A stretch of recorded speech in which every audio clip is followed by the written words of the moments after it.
the hardship you face. I wish there were other ways, but there's not. Chai!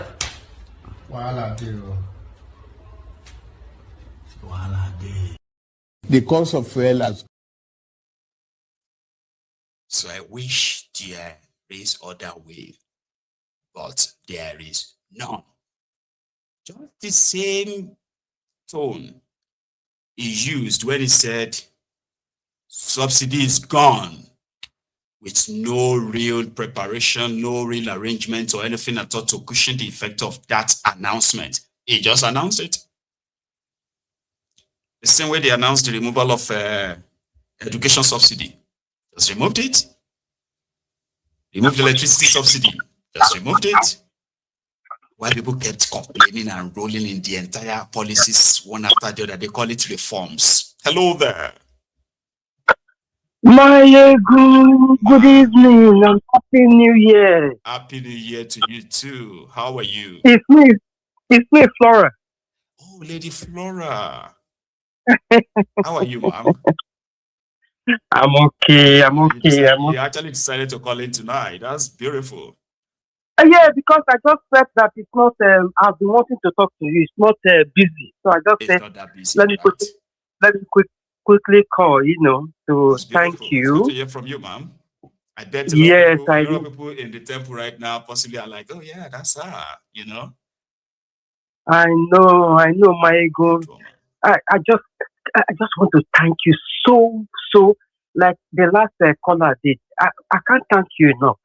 You see, you are exposing a lot of us, especially we over here.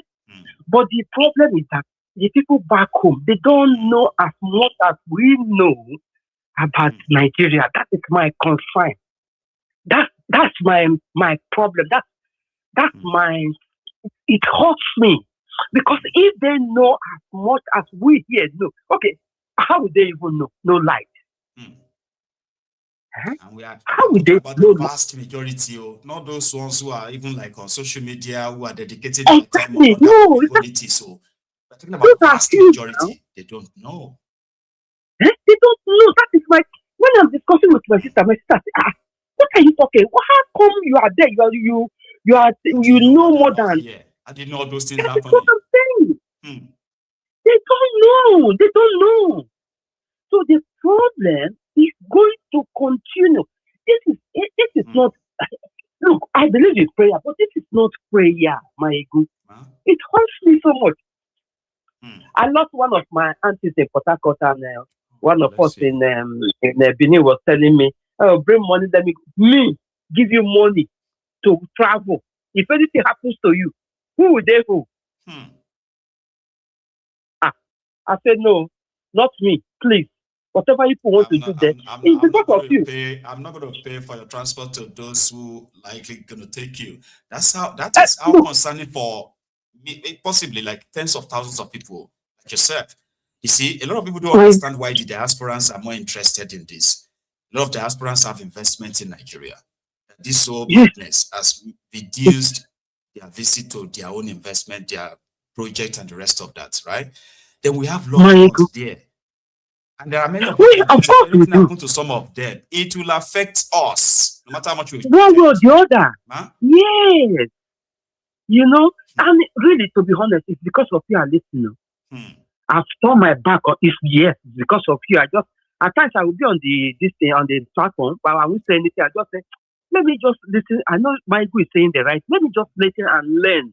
That's all. Because it's heartbreaking. Okay, what are we going to do? What are we going to do? Look at the criminal they put there. Why do you think the country will go? You move on. It's not going to move on now. Look at every sector of the whole place. It's rotting. What do you expect now? From the president, vice president, senate president. Okay, this money now, this recent money now, Maiyegun. If this recent money now, they now use it. I can show the Americans that you are working to fit out to these people to so that this, how can you have an IDP in your own country? And you are not at war. Please, that one too. You are not at war. You have refugee. You have millions This is not just number of human beings, children. Please. It has. Let me just leave it. If there's other people that want to talk, Nigeria matter. Nigeria matter. Be a little bit draining. No. You will sit down and be like, but we can't run away from it, ma'am. You know. Yeah, but you do. Yeah. What are you going to do for office today? The same thing we're discussing. What are we going to do? If we see inside the church, it's even worse because there's one of I told you I'm a chaplain. One of us was saying what a priest in an Anglican church in Nigeria is doing. They are worse than the politicians. We were discussing it in my department entirely too, you know. In my department today, heaven is my weakness. So I will set up. So where would you start from? Where would you start from? Good night, my love to your family. And to yours too, ma'am. Thank you so much. Bye-bye. Bless you, man. Okay, you should have a wonderful night. Okay, have a good one. And I do have another caller, but let me quickly say a big thank you to my lady, Latu Aruna. Thank you so much, ma'am. And I know, God bless you. So thank you so much for the text and always the support as well. Okay, bless you. Here is a charm, our lady. Lady Charm, is that you? It's me. Happy New Year. Happy New Year. It's like we're having ladies' night tonight, which is beautiful though. Right? Ladies' night. Yes, ladies' night. Yes, I think all the ladies are tired of Nigeria's story. And the interesting part is that what will make this work, in fact, the message even more acceptable, is when women are interested. Because the moment the women are interested in a subject, right, eventually that problem is about to actually go away. You know, for those who understand the political kind of like antecedent, okay, once women are interested and they are in large numbers, so that's why I appreciate those of you who calls in to the program, because it's beautiful. I hope so. I hope so. We just need I was listening to Adeza. Adeza's input was actually the reason why I was calling. He was saying that, I think he said that Nigeria has bad leaders. And I said, first of all, I don't really believe in democracy. And I think I've been saying that for quite a while. I think democracy as a whole, even as an ideology, is a scam. You know, where you claim to or purport to give your vote or your sovereignty, turn away your rights to somebody. You hand over everything to somebody to what they call it, to do things on your behalf, and you want to believe that they will have your best interest. But what we have seen time and time again, even in the places that the so-called democracy is supposed to be working, like in the United States, a lot of bills are passed and things are passed that the people don't generally want, but because they have so-called, giving their rights, because they told them that you can vote, it is government by the people for the people, but meanwhile it is not. It is government for the highest bidder. Do what we want and don't worry about the electorate. They will come again next time. So again, like I said, wait for the next election and vote them out. For the next election and vote them out. And so I don't. Power. That's what makes you feel like, okay, we can endure them. Let's vote them out next time. And it's a process. Next time, exactly. It's like participating in a ritual. Exactly, it's like participating in a ritual. Listen, anyone, if you take a step back and just, look at democracies and just the way they behave, you know that democracy is a hoax, it's a scam, it has never worked. All it has helped to do is to accelerate the degradation and the degeneration of the human race. That is what exactly it has been able to achieve. Nothing more, nothing less. Anyway, with regards to Tinubu being a bad leader, I disagree. In as much as he's a bad leader, we have bad followers, because we have followers who do not know their rights. Because if you had good followers, if people had people who understood exactly what their so-called power was, right? It doesn't matter who is in power. One day you wait for them, just like Adeza is saying. It's not bad leadership that is worrying us. It's bad followers. We are the ones that allow them to carry on. Because if we actually held them accountable in the sense that this man, look at this tax nonsense that is going on, and everybody is folding their arms. The way exactly everyone is keeping quiet.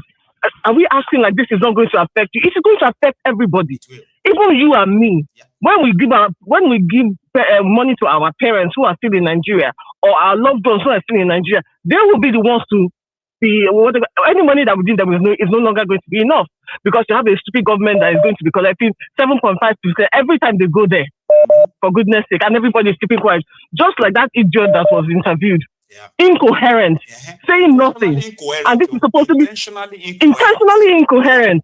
He wasn't saying anything that made sense, you know. And he gets away with it because largely the populace are ignorant, they're illiterate, so they can go ahead and be as incoherent as they want to be, because nobody is going to challenge them. Even the elites that know that these people are incoherent and stupid at the same time, nobody is taking them to task. Why? Nobody is speaking to them and saying anything. Sometimes the Nigerian situation or just is frustrating. Because, like I said, in as much as we have terrible leaders, I think we have worse followers. People who are just, I don't understand. Remember that time? I don't know. All the elites, Nigeria elites, thinking elites. Do you remember that time? I'm like, you are supposed to be people who are making money legitimately. If government's policies that is going to hurt you, or keeps hurting you, if you are not corrupt, that should if you're not corrupt yourself, to ensure that the right people actually wins power for the sake of your business. Exactly. It's so dirty, like the elite are so dirty, charm, right? Like they never complain about anything that per se. They don't complain about anything, because I think, again, the elite, the so-called elite, and this, I told you my father was an economist, and part of the things that he used to say to us, even as growing up as a teenager, he said that we're not being ruled by the bourgeoisie, we're being ruled by peasants. Even in as much as we're saying that these people are so-called elite, they're all peasants, and they act like peasants. They act like people who will never see money, and so they don't do anything about it. If, like you said, if you're a legitimate businessman and you understand how your business is run from point A to point Z, and they are, putting all these bills and passing all these laws and everything, useless policies that in your way that are going to be constituting a nuisance for you. Why are you folding your arms? Why you are the master of your own business? There are so many things that you control. You control the people who work for you. You know that at the end of the day, if you don't suffer, if you are okay, the people under you will not be okay. And at some point in time, they're going to suffer for it when they're not okay. You can gather those people and say, okay, no, we cannot work like this anymore. You have a voice, but you have a country where the people who with voices will refuse to use their voices. And that's why I said, for me, in as much as we have bad leaders, and yes, we do, we have the worst, we have the worst of us. In fact, the worst of the worst. There's no way to even quantify or even qualify, what they call it, to qualify people like Tinubu. To say that they're worse is putting it mildly. Do you understand that they're worse? These people are evil. They're horrible, right? But in as much as we have this, a part of the problem is us. This our freedom look is finishing all of us. Oh, Maiyegun, I beg. When I called today, my daughter said to me, please, mommy, when you're talking to Maiyegun, don't shout, don't be angry. I said, you know something, right? You know something. For you saying that, I'm going to say this, right? In another, how old is she? Oh, she's 16. Oh, in another man now. 10 years, she's going to understand why you are shouting when you talk to Maiyegun. Oh yeah, well, by then, I'm telling you, then she will be like, oh, no wonder my mom always kind of like gets a little bit she's always shouting. She's very passionate when she's talking about Nigeria. Now I know, you know what I mean. But we hope that our children won't really have to exist in that hostile world. I hope so. I hope so. I hope so. I hope so. Maiyegun, thank you so much. God bless you, ma'am. All right, you too. Cheers, thank you. Good. Right. So I have another caller. Yeah. Hello. Did I get you? Oh, I didn't. Hello. So I have another caller. Can you hear me? Hello there. Yeah. Well, I've been watching the show and I've been hearing people complain and complain and call the people stupid and ignorant and how many of you know your ward? How many of you know your local government chairman? How many of you can say you can win at your polling unit? Not many people can say that. They just want to complain. They don't want to do the hard work. They don't want to do the grassroots work. They don't want to invest time. They don't want to invest money. They are just looking for quick solution. Quick solution is how you got Buhari. They are now seeking quick solution in ADC again. You are saying people should go and protest. You are sitting in your comfortable house. And you've not learned lesson. That's another thing. Right. Most Nigerians don't learn lesson. Have you asked yourself, why is it that every time you protest, they attack you? You will see that none of them can ever answer that question. Because Nigerian police is not trained for protest. They are trained for riots. So if you are going to protest, you are just signing your unaliving warrant. So, madness is doing the same thing over and over again and expecting a different result. Everybody that I've seen complain, they are complaining about doing the same thing everybody is doing. I've not seen any of them talk about a different approach, a different solution, nothing. Just complaining and looking for somebody to fix the problem for them. Always wanting quick fixes. If you are depending on the international community doesn't really care. As long as they can get their oil and their mineral resources, to hell with you. They don't care about your internal affairs. Do you think they don't know what is going on in Nigeria? They are benefiting from your cheap labor now. When they see you in their country, it makes them feel better than you. Because you are everywhere but home. They know that, okay, you are a lazy person. You do not fight for you are not smart enough to implement things. Always complaining, never bringing new solution. How many of them have sat down for 1 year or 2 years to try to even become a counselor or put somebody that they know there? Get votes without buying it. Get people's loyalty, not by insulting them, not by looking at some of these people calling and saying, oh, government is treating me bad. They don't even treat their house girl good. They don't even treat their gatesmen good. They look at them like they are not even human beings. Because, I like all your postures, by the way. You are talking in the third person. It was more or less like you guys, you don't have this, you have not done this. It was more or less like you are not involved. You must be doing a lot of your part that you probably feels like could have changed things, if I may ask. What have you done? Well, I have my own approach, and part of my approach is not making noise, shouting. When you are making noise, you make yourself a target. Right. Before you can even do what you want to implement, you've already let the enemy know who you are, what you plan to do. So by the time you are trying to do what you need to do, they've already targeted you from the beginning. They've already suppressed you. They've already started attacking you. Or you're not saying that you're speaking in the third person. You are doing the same thing that you possibly accuse other people of. They just complain. No. They are complaining about what government is not doing and what the people are not doing, especially the people who are facing the whole thing directly in Nigeria, okay? That's their own complaint. Your own complaint is that, no, they are complaining that government is not doing something, but they are not doing something. Well, you are speaking in the third person.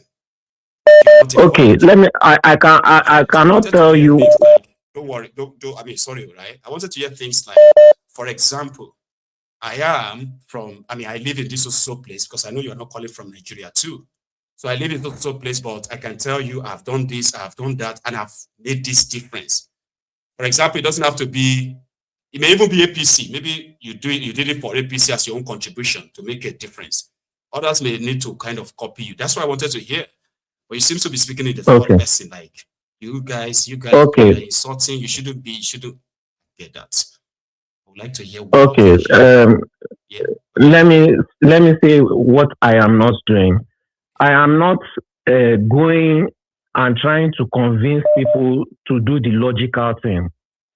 I am not insulting the religious institution. Instead, I understand that they have a following, and I am trying to make my presence there, because at the end of the day, it is all about presence. You can't convince these people to do the logical thing, even if it is in their interest. I have understood that.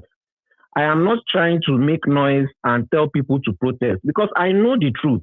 I know that these people are trained for riots. So in order to save people's lives, I am doing what is called grassroots support. Doing something here little and something there little to gain people's trust. I'm not going to shout as a technocrat, because these people, yes, they are illiterate, and one thing they hate is when they don't like somebody coming and telling them what to do, because